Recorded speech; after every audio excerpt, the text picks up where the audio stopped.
আমাদের এই প্রকৃতিতেই এমন কিছু গাছ রয়েছে যা বহু বছর ধরে মানুষের রোগ দূর করে আসছে, মানুষকে সুস্থ করে তুলে আসছে। কিন্তু আমরা অজ্ঞতার কারণে এই ধরনের খুব সাধারণ এই উদ্ভিদগুলোকে অবহেলাই করে থাকি। আজকে তেমনি একটি অবহেলিত উদ্ভিদ নিয়ে কথা বলছি, যার প্রতিটি অংশ ঔষধি গুণে ভরপুর। এর কাণ্ড, ফুল, ফল, শেকড় প্রত্যেকটি ঔষধি গুণে ভরপুর। আর এই ধরনের যে ঔষধি গাছগুলো, এগুলো কিন্তু আয়ুর্বেদ চিকিৎসায় সেই ৫,৫০০ বছর পূর্ব থেকে ব্যবহৃত হয়ে আসছে। একজন আয়ুর্বেদ চিকিৎসক হিসেবে আজকে এই জন্যই এই তিত বেগুন গাছ বা সোলানাম টারভাম গাছের উপকারিতা নিয়ে কথা বলবো। তিত বেগুন, দেখুন এখানে ছোট ছোট বেগুনের মতো ফল রয়েছে, যা পেকে গেলে কালচে রং ধারণ করে, যেমন কালো বেগুনের রং সেই রকম হয়ে থাকে। এটা টার্কি বেরি নামেও পরিচিত।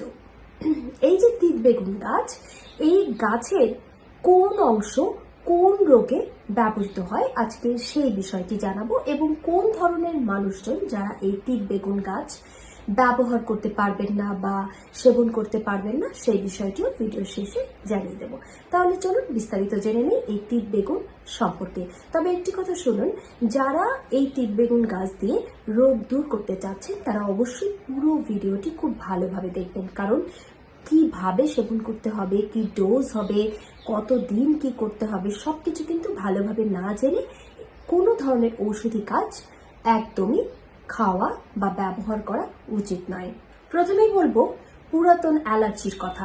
যাদের পুরাতন অ্যালার্জি রয়েছে, সেটা কোল্ড অ্যালার্জি হতে পারে, ডাস্ট অ্যালার্জি হতে পারে, বা অনেকেরই রক্তে অ্যালার্জিক উপাদান অত্যন্ত বেশি রয়েছে, তাদের জন্য এই তিত বেগুন গাছ কিন্তু ভীষণ উপকারী। যেহেতু এই তিত বেগুন গাছে অ্যান্টি অ্যালার্জিক উপাদান রয়েছে, তাই এই গাছটি যারা অ্যালার্জি প্রতিরোধ করতে ব্যবহার বা সেবন করতে চান তাদেরকে বলবো এই গাছের পাতা আপনারা সেবন করতে পারেন। তবে একটি কথা খেয়াল রাখতে হবে, যেহেতু এটা সোলানাম গোত্রের উদ্ভিদ, তাই অতিরিক্ত ব্যবহার বা সেবনে আপনার উল্টো ফল হতে পারে, অর্থাৎ অ্যালার্জিক ইনফ্লামেশন বেড়ে যেতে পারে। তাই ডোজের ব্যাপারে অত্যন্ত সচেতন থাকবেন। এই গাছের ৫ থেকে ৭টি তাজা পাতা ভালো করে ছেঁচে রস করে তার সাথে ৮-১০টি গোলমরিচের গুঁড়ো মিশিয়ে সমপরিমাণ রুম টেম্পারেচারের পানি দিয়ে সকালবেলা খালি পেটে খেলে অ্যালার্জিক ইনফ্লামেশন দূর হবে, অর্থাৎ আপনার পুরাতন অ্যালার্জির সমস্যা চলে যাবে। আবার যাদের স্কিনের উপরিভাগে প্রচন্ড রকম র্যাশ বা চুলকানি রয়েছে, তারা কিন্তু এই পাতা ভালো করে বেটে তারপরে আক্রান্ত স্থান গরম পানি দিয়ে পরিষ্কার করে ধুয়ে মুছে তারপরে এই পাতা বেটে প্রলেপ দিতে পারেন। ৩০ মিনিট রেখে ধুয়ে ফেলেন। এইভাবে টানা ৭ দিন ব্যবহারে দেখবেন যে আপনার আক্রান্ত স্থান খুব তাড়াতাড়ি ভালো হয়ে যাবে। এবং এটা যদি আপনি প্রতি মাসে একবার করে টানা ৭ দিন করে ব্যবহার করতে পারেন, তাহলে দেখবেন যে যত পুরাতনই হোক না কেন ৩ মাসের মধ্যেই, অর্থাৎ 3 টাইমস ব্যবহারে দেখবেন যে আপনার এই পুরাতন অ্যালার্জি সম্পূর্ণরূপে নির্মূল হয়ে গেছে। এরপরে আসি এই গাছের ডায়াবেটিসে কিভাবে ব্যবহার করবেন সেই বিষয়। যাদের ডায়াবেটিস বা সুগারের সমস্যা রয়েছে, রক্তে শর্করার পরিমাণ বেশি, তারা এই গাছ সেবন করতে পারেন। কিভাবে সেবন করবেন তার আগে বলি যে কেন কাজ করবে। তার কারণ এই গাছের শর্করার পরিমাণ একদমই কম আর উচ্চ ফাইবার সমৃদ্ধ, প্রতিটি অংশ উচ্চ ফাইবার সমৃদ্ধ। যেহেতু শর্করার পরিমাণ কম, ফাইবার বেশি, তাই এটা ডায়াবেটিসে কাজ করবেই। তাহলে কিভাবে সেবন করবেন? এই প্রত্যেকটি অংশই আপনি ব্যবহার করতে পারেন। সেক্ষেত্রে এই গাছের ডাল অর্থাৎ কাণ্ড এবং পাতা উভয় অংশই আপনি ছেঁচে সরাসরি রস খেতে পারেন, অথবা সব থেকে ভালো হয় যদি আপনি এই গাছ ভালো করে পরিষ্কার করে শুকিয়ে রেখে দিতে পারেন। তারপর এই শুকনো অংশ আপনি একদম গুঁড়ো গুঁড়ো করে, অর্থাৎ পাউডার ফর্মেশন করে নিলেন, এবং সেখান থেকে মাত্র চা চামচের 1/4 1/4 টিস্পুন আপনি গরম পানিতে মিক্সড করে সকালবেলায় খালি পেটে সেবন করলেন। আপনি এটা করুন টানা 3 সপ্তাহ, দেখবেন আপনার সুগার কন্ট্রোলে চলে এসেছে। যাদের বহুদিনের পুরাতন এই সমস্যা রয়েছে, দীর্ঘদিন থেকে আপনারা ডায়াবেটিস বা সুগার নিয়ে ভুগছেন, তারা কিন্তু এটা টানা 6 মাসও ব্যবহার করতে পারেন। তবে সেক্ষেত্রে আপনার ব্যায়াম বা হাঁটা এই সব কিছু কিন্তু চালু থাকবে এবং আপনার খাবার কিন্তু অবশ্যই কন্ট্রোল করতে হবে। এই গাছের মধ্যে অত্যন্ত গুরুত্বপূর্ণ কিছু অ্যান্টিঅক্সিডেন্ট রয়েছে, যেমন গ্যালিক অ্যাসিড, ফেরমিক অ্যাসিড। এগুলো কি করে? রক্তচাপকে নিয়ন্ত্রণ করে।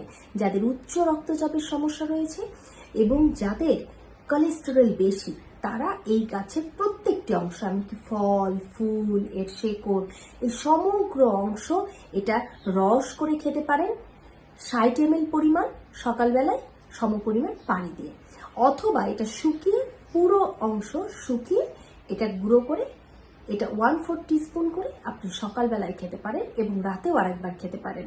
এতে আপনার কয়েকদিনের মধ্যেই রক্তচাপ নিয়ন্ত্রণে আসবে।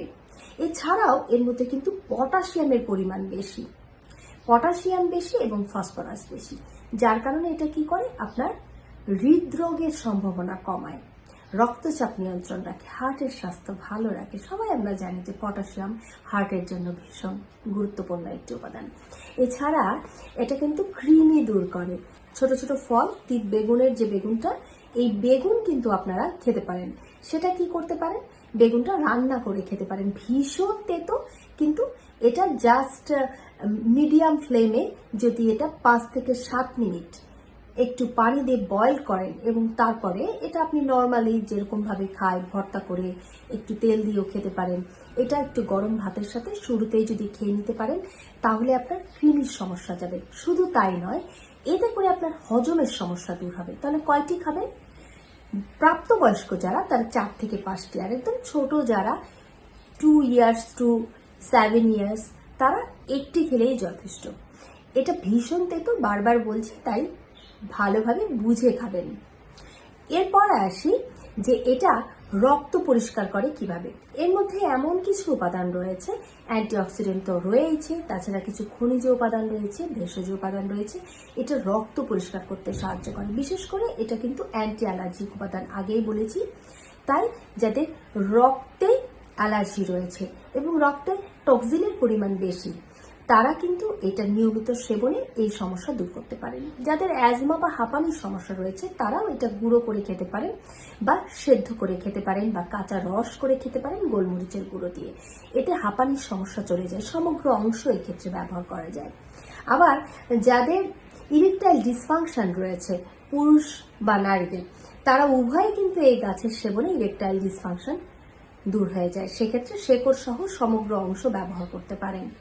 এইভাবে খুব সহজেই এই এক সামান্য, অতি তুচ্ছ, অবহেলিত একটি ভেষজ দিয়ে আপনার এতগুলো রোগ দূর করতে পারেন। আর কি চাই?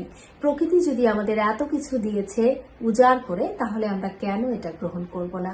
আসুন আমরা সবাই কেমিক্যাল বা সিনথেটিক ড্রাগ নেওয়া থেকে বিরত থাকি এবং এই ধরনের ভেষজ গ্রহণ করে সারা জীবন সুস্থ থাকি। সবাই ভিডিওটি শেয়ার করে দেবেন যেন সবাই দেখতে পারে, উপকৃত হতে পারে। সবার জন্য অনেক অনেক শুভকামনা। ধন্যবাদ। ভালো থাকবেন, সুস্থ থাকবেন।